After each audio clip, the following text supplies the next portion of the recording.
부활절 두 번째 주일입니다. 어찌 보면 4월은 참 잔인한 달이다라고 하는 생각도 듭니다.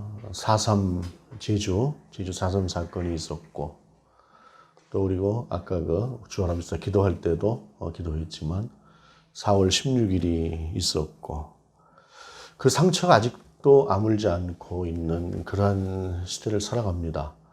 과연 아물 수 있을까? 우리의 사회적인 여건이 그런 생각을 해보면서, 그래도 하나님께서 은혜를 더하셔서 회복이 또는 치유가 있었으면 좋겠다 하는 생각을 해봅니다. MBTI라고 하는 프로그램 다들 아시죠? 해보신 분들도 있을 것 같습니다. 저도 제대로 해본 건 아니고 인터넷상에서 놔두는 그 몇 가지 가지고 해봤던 경험이 있습니다.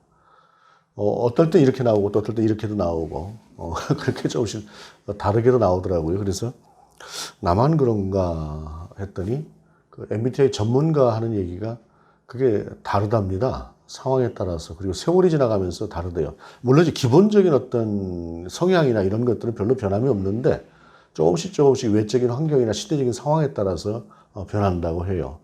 예를 들자면 이렇답니다. 여러분에게도 한번 문제를 내보겠습니다. 여러분이 길을 가다가 1,000원짜리 한 장을 주었습니다. 또 길을 가다가 10만 원짜리 한 장을 주었습니다. 그냥 5만 원짜리 두 장이라고 치십시다. 그냥 10만 원을 주었습니다. 그러면 어떨 때 여러분 기쁨이 더 클 것 같습니까? 그냥 주었다고 할 때에 10만 원을 주었을 때 더 기쁨이 클 것 같죠. 그런데 이걸 지수라고 하는 것으로 환산을 해보면 다르대요. 1,000원짜리를 주었을 때 행복지수를 이렇게 체크를 해보면은 행복지수가 갑자기 올라간답니다. 그때. 그런데 10만 원을 주었을 때 그 지수를 재보면은 스트레스 지수가 확 올라간대요. 순간적으로. 그러니까 이제 1,000원은 만만하죠. 근데 10만 원은 이거 생각을 해야 되는가 봐요. 그러니까 제가 생각할 때는 이걸 어떻게 해야 되지? 내가 가져 말어. 뭐 이제 이런 생각들이 들지 않나 하는 이제 생각을 해봤습니다. 그래서 사람이라고 하는 것은 그 참 작은 환경에도 영향을 받는다고 해요. 그래서 그러한 때에, 그러한 상황에 따라서 예를 들어서 MBTI를 검사를 해보면은 다르게 나온다는 거예요. 이게 인생입니다. 변하는 게 인생입니다.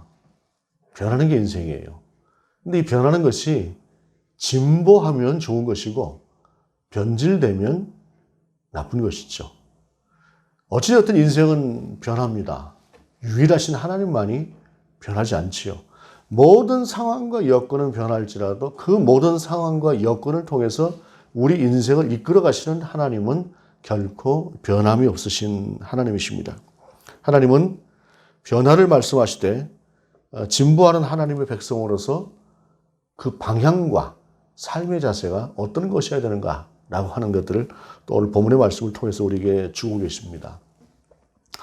오늘 본문의 말씀의 배경은 바벨론 포로 시기의 후반전쯤 된다고 볼 수가 있어요. 예수님께서 이 땅에 오시기 587년 전쯤에 바벨론에 의해서 이스라엘의 그 반쪽으로 남아있던, 북쪽은 망해버렸고 반쪽은 남아있던 유다 왕국이 드디어 바벨론에게 망하고 맙니다. 그래서 바벨론에 끌려가게 되죠.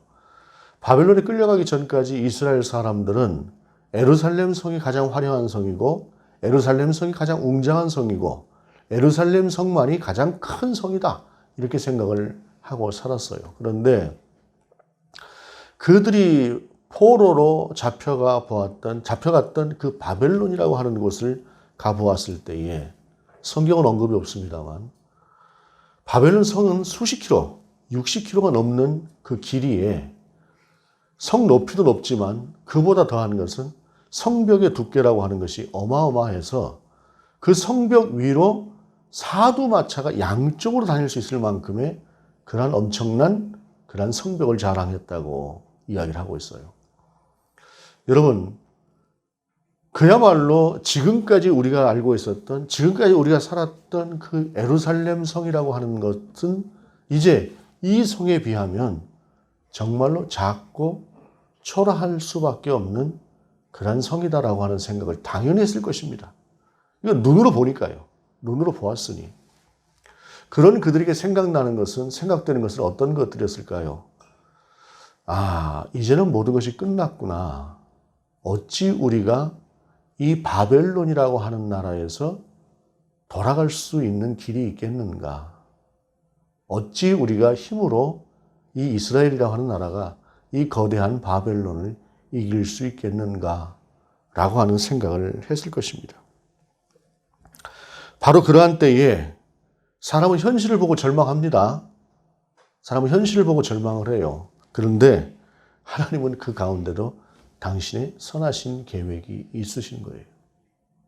사람은 망했다, 끝났다 하는데 하나님께서는 망한 게 아니야. 끝난 게 아니야. 나는 또 너를 통한 다른 계획을 가지고 있어. 라고 말씀하시는 것이에요. 그 말씀이 오늘 본문 속에서 주시는 새 하늘과 새 땅이다 라고 하는 말씀입니다. 17절의 말씀입니다. 보라, 내가 새 하늘과 새 땅을 창조하나니 이전 것은 기억되거나 마음에 생각나지 아니할 것이라. 본문 속에서 말씀하시는 새 하늘과 새 땅이라고 하는 말은 요한계시록에도 나오게 돼요. 요한계시록에 나오는 이 말씀인데 이 본문 오늘 말씀 속에서 특별히 기억하고 싶은 것은 기억되거나 마음에 생각나지 아니할 것이다. 이전 것은 이런 말씀입니다. 여러분 사람이 상처를 갖지 않고 살아가는 사람은 없어요. 다들 마음속에 돌아보면 상처가 있습니다. 이 상처라고 하는 것이 내가 상태가 좋을 때는 별로 안 드러나요. 그런데 내 상태가 안 좋지 않습니까? 이게 드러납니다. 어쩔 때는 내가 이 정도까지인가 할 정도로 내 속에서 드러나기도 하는 것이 상처입니다. 그 상처라고 하는 것이 우리 속에서 영적으로 잘 치유하고 인격적으로 잘 치유한 사람들은 별개일 수 있겠지만 대부분의 사람들은 그 상처라고 하는 것을 평생을 가지고 살아가게 돼요. 그래서 어느 순간인가 갑자기 내 생각이 어느 한 지점에 가서 딱 멈추는 때가 있어요. 그리고 그 시간이라고 하는 것이 그 시간이 내게 없었으면 하는 또는 그렇게 크지 않으나 그 어느 한 순간에 딱 가서 멈추는 그 순간에 내가 왜 그때 그랬지? 라고 하는 부끄러움의 순간도 있고 분노의 순간도 있고 절망의 순간도 있고 그런 순간들을 다 가지고 살아갑니다. 나이가 먹어서 좀 무뎌지기는 합니다만 어찌됐든 우리는 그런 사람들이라는 것이에요. 그런데 그냥 보통 사람들은 이 정도의 삶을 살아갑니다. 그런데 그 특별한 상처를 안고 살아가야 되는 사람들이 있습니다. 예를 들자면 세월호의 그 부모들 같은 사람들입니다. 그 사람들이 평생을 통해서 어찌 그것을 잊고 살겠습니까? 그런 그들을 위로는 하지 못할 망정 참 이상하게 이렇게 하는 사람들을 보게 되면 그들은 어쩌면 더 큰 상처를 안고 살았던 사람들일 수도 있겠다 하는 생각을 해봅니다. 얼마 전에 학폭 문제가 참 그 사회적인 문제가 됐었죠. 어느 또 나름대로 또 사회적으로 영향력을 가졌던 사람의 아들이 가지고 있었던 그 학폭 문제. 때리고 괴롭히는 아이는 그게 얼마나 그 상대에게 큰 상처가 되는지 모르지만 그 받았던 아이는 얼마나 그게 힘들었겠어요. 오죽하면 자살을 하려고 했겠습니까? 이런 상처들 같은 것들이 사람 속에 있고 더 큰 상처를 가지고 살아가는 사람들도 있습니다. 오늘 본문은 이스라엘이 포로로 끌려가서 그 가운데 살면서 사람으로서는 견디기 힘들 만큼의 깊은 상처와 아픔과 절망과 분노를 가지고 있었던 이스라엘 사람들을 향해서 하나님께서 이전 것은 이제 생각나지 않을 거야. 내가 새 하늘과 새 땅을 만들 거거든. 근데 이제 그때 가게 되면 너희는 그것을 생각하지 않을 거야. 잊혀질 거야. 라는 말씀이에요. 여러분 이것이 하나님께서 만드신 새 하늘과 새 땅이라고 하는 그 상황이 얼마나 엄청나기에 그들이 가지고 있었던 그 깊은 상처, 깊은 분노, 이 모든 것들이 그냥 잊혀져 버리고 웃고 사는 세상이 될 수 있다는 말일까요? 하나님은 그것을 약속하시면서 말씀을 하고 있습니다. 아마도 변화산에서 베드로나 야고보나 요한이 잠깐 경험했던 그와 같은 상황을 이야기하시는 것일 것입니다. 그런데 그것이 잠깐이 아니고 영원하다는 것이죠. 18절 너희는 내가 창조하는 것으로 말미암아 영원히 기뻐하며 즐거워할지니라 보라 내가 예루살렘을 즐거운 성으로 창조하며 그 백성을 기쁨으로 삼고 그 안에 즐거움과 기쁨으로 가득한 삶을 하나님께서 약속하시겠다는 것입니다. 여러분 인생을 한번 가만히 한번 돌아보십시오. 여러분 가운데 하루라도 온전하게 즐거웠던 날, 온전하게 기뻤던 날이 인생 가운데서 얼마나 됩니까? 제가 가만히 생각을 해봤습니다. 이번뿐이 아니라 그 전에도 이런 부분을 참 많이 생각을 해봤는데요. 아주 어린 시절을 제외하고는 단 하루라도 온전하게 기뻤던 날, 온전하게 즐거웠던 날은 없는 것 같습니다. 결혼식 날도 싸웠던 것 같습니다. 이게 우리 인생이라는 거예요. 오죽하면 하나님의 사람 모세의 기도라는 표제가 붙은 시편 90편의 경우에 우리의 모든 날이 주의 분노 중에 지나가며 우리의 평생이 순식간에 다하였나이다. 우리의 연수가 70이요 강건하면 80이라도 그 연수의 자랑은 수고와 슬픔뿐이요 신속기간이 우리가 날아가나이다. 분노 중에 지나가고 수고와 슬픔뿐인 인생이다 라고 고백하고 있는 것이 모세의 노래입니다. 이것이 우리 인생이 가지고 있는 우리 삶의 자료라는 것입니다. 그런 우리에게 본문은 영원히 기뻐하고 즐거워할 것이다. 내가 만든 새하늘과 새 땅에서는 이렇게 말씀하고 있는 것입니다. 그러면서 그것을 위해서 가장 먼저 필요한 것들에 대해서 본문은 이렇게 이야기를 합니다. 19절 이하에 내가 예루살렘을 즐거워하며 나의 백성을 기뻐하리니 우는 소리와 부르짖는 소리가 그 가운데서 다시는 들리지 아니할 것이며 거기는 날수가 많지 못하여 죽는 어린아이와 수완이 차지 못한 노인이 다시는 없을 것이라. 곧 100세에 죽는 자를 젊은이라 하겠고 100세가 못되어 죽는 자는 저주받은 자이리라.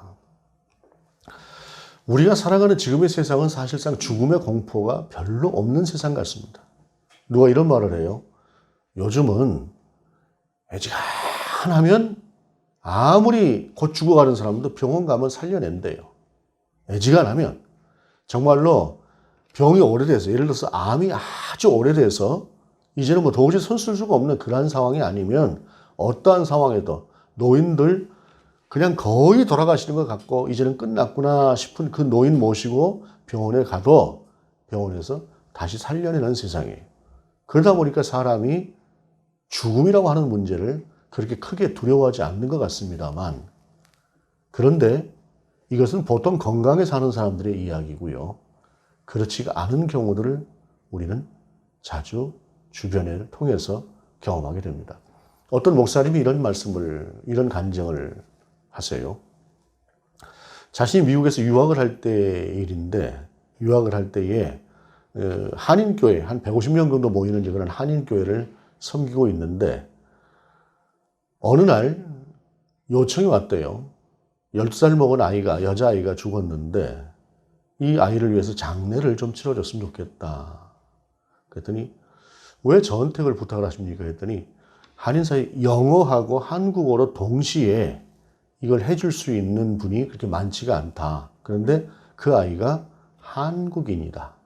그런데 주변에 있는 사람들이 또한 미국인들이기 때문에 같이 아우를 수 있는 그러한 예배를 좀 드려달라 해서 예배를 드리게 되었대요. 장례식을.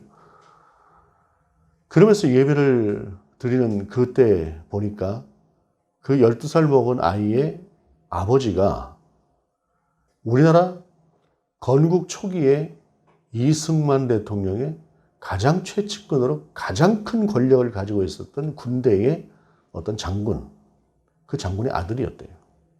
그리고 그 아이의 엄마는 총리였던 총리를 지낸 아버지의 딸로 이 두 사람이 결혼을 했는데 어떤 이유로 미국에 왔는지는 모르겠지만 그들은 한인들하고는 교류를 안 했다는 것입니다. 평소에 한인들하고는 교류를 하지 않았고 교회를 한 번도 나가본 적은 없고 그래서 그냥 한인들 속에서는 저 사람은 왜 이렇게 저렇게 도도한가 뭐 이렇게 생각을 하고 살았대요. 그리고 그 사람은 미국인들하고 주로 어울리고 그래서 이렇게 저렇게 들리는 얘기로 저 사람은 참 뭐 대단한 집안의 사람들이더라 이렇게 여기기만 하는 그러한 사람이었는데 그 사람의 무남 동료인 10살 된 딸이 죽은 거예요.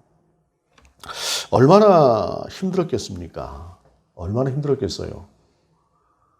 그렇게 해서 장례를 마치고 그러고 아무 일도 없었던 것처럼 그 목사님이 집으로 돌아왔습니다. 그렇게 해서 한 주간이 지난 어느 날 문을 두들기는 소리가 들리더래요, 밖에서. 그래서 나가봤더니 그 아이의 아빠가 찾아왔더랍니다. 그 아이의 아빠가 찾아와서 평소에 전혀 예수를 믿을 것으로 생각되지 않았던 그 사람이 찾아와서 안으로 들어오더니 엎드려 펑펑 울더래요. 울음이라고 하는 것 자체가 그 사람에게서 굉장히 낯설게 느껴질 만큼 그 사람은 그런 삶을 살던 사람인데, 그러면서 하는 얘기가 뭐라고 하느냐면은 그 딸아이가 이름이 미국식으로 미셸 원이었는데, 저는 미셸 원을 만나야겠습니다. 절대로 미셸 원을 만나야겠습니다. 그래서 저는 오늘부터 예수를 믿어야겠습니다. 그래서 제가 죽고 난 뒤에 반드시 제 딸아이 미셸을 만나야 되겠습니다 하면서 펑펑 울더라는 거예요. 여러분, 이게 사람이 살아가는 삶에 있어서 별일이 없는 것 같은 무난한 때에는 우리가 그냥 100년쯤 살 수 있겠다라고 생각을 하고 100년쯤 살면 됐지 뭐 이렇게 생각을 합니다. 그런데 문제는 내가 100년을 사는 것의 문제가 아니라 나보다 더 소중한 누군가가 이와 같은 상황을 맞이하게 되는 것이 우리가 살고 있는 세상에서 죽음이라고 하는 것이 갖고 있는 그 별도의 힘이다라고 하는 사실입니다. 그래서 모세의 그 기도를 보게 되면 우리에게 우리 날 계수함을 가르치사 지혜로운 마음을 주옵소서라는 것입니다. 70 살고 80 살고 지금은 100년 살고 이렇게 살아갈지라도 그것이 전부인 것처럼 아는 그런 오만함을 갖지 않고 우리가 한계인 인생이라고 하는 것을 알게 해달라는 것을 모세가 기도하고 있는 것이에요. 이것이 사실은 더 방점입니다.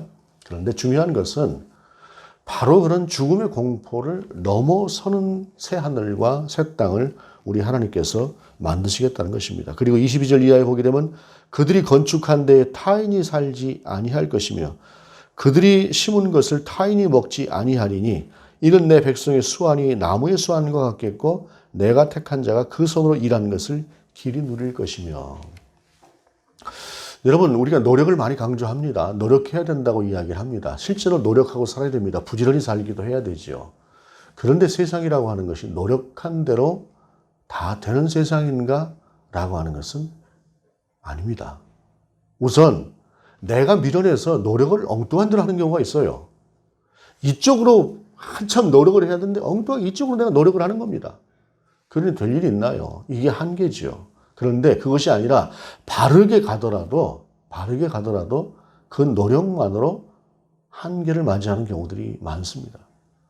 좀 심한 얘기겠으나 성경에 보게 되면 나봇의 포도원이라고 하는 얘기가 있죠.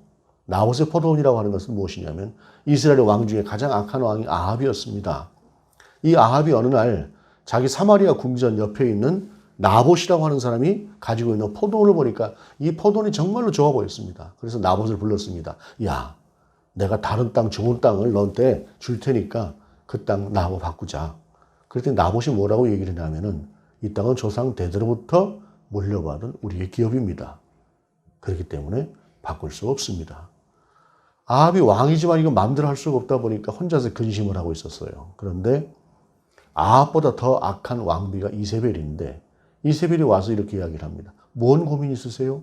물어보니까 이러이러하다라고 이야기를 하니까 이세벨이 참 별 걱정을 다 합니다. 내가 해결해 드리지요.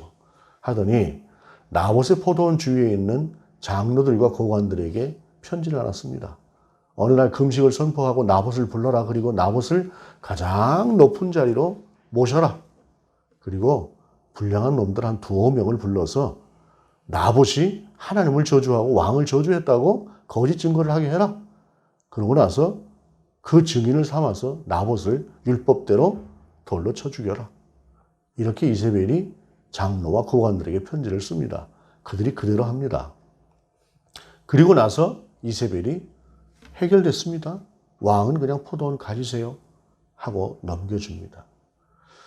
아합도 악하지요. 이세벨은 더 악하지요. 그런데 그 이세벨이 그렇게 시킨다고 하는 장로나 고관들은 다릅니까? 우리가 살아가는 세상도 이와 다른가요?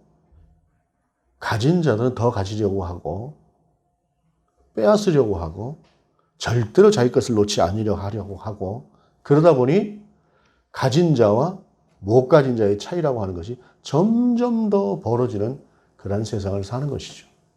그럼에도 불구하고 우리가 가치를 거기에 두어서는 안 되는 것입니다만은 그런 세상을 살아감에 있어서 억울한 일이 없는 세상은 없다라는 것입니다.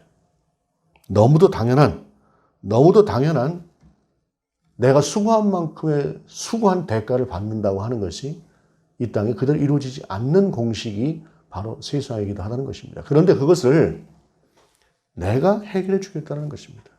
내가 해결해 주겠다라고 하는 것이 하나님께서 말씀하시는 것입니다. 그들의 수고가 헛되지 않겠고 그들이 생산한 것이 재난을 당하지 아니하리니 그들은 여호와의 복된 자의 자손이요 그들의 후손도 그들과 같을 것입니다. 그러면서 이후에 가장 이상적인 말씀을 하시죠. 25절에 이리와 어린 양이 함께 먹을 것이며 사자가 소처럼 짚을 먹을 것이며 뱀은 흙을 양식으로 삼을 것이니 나의 성산에서는 해함도 없겠고 상함도 없으리라. 자, 여러분, 이리가 어린 양과 함께 뛰노는 세상.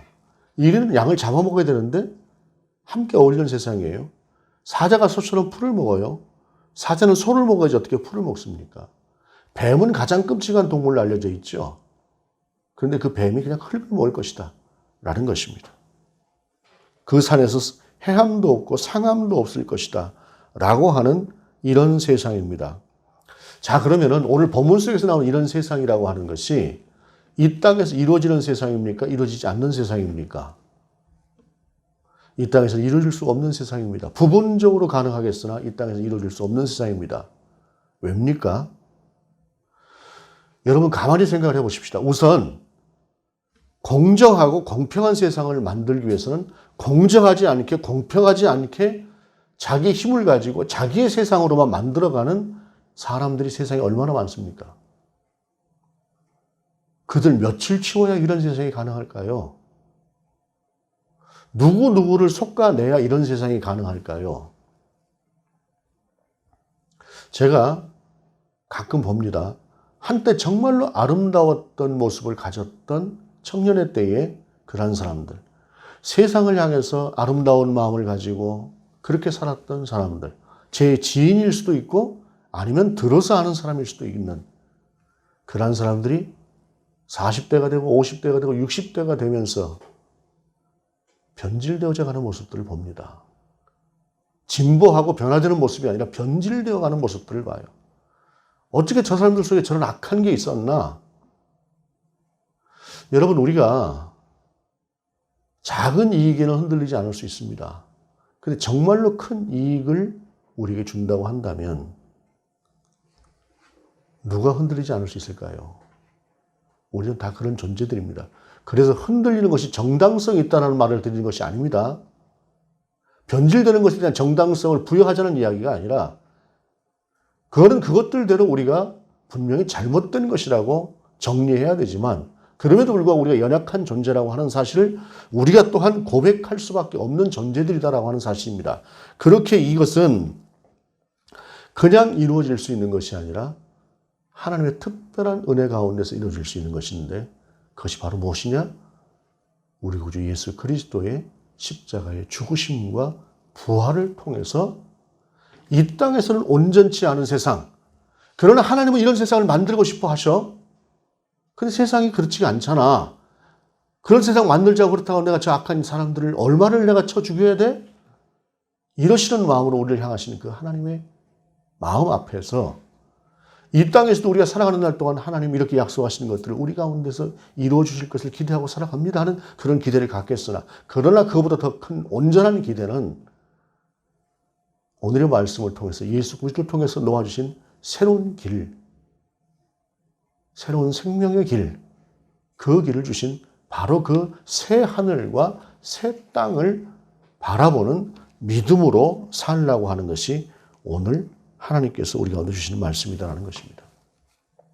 그리고 이 말씀을 기록하고 있는 선지자를 생각해 봅니다. 성경에 나오는 구약에서 바벨론 포로기 이후에 바벨론의 포로를 겪었던 사람들의 그 사람들을 통해서 쓰여진 성경의 모습들을 봅니다. 성경의 단 한 군데에도 바벨론을 가보니 바벨론은 어마어마하더라. 이렇게 크더라.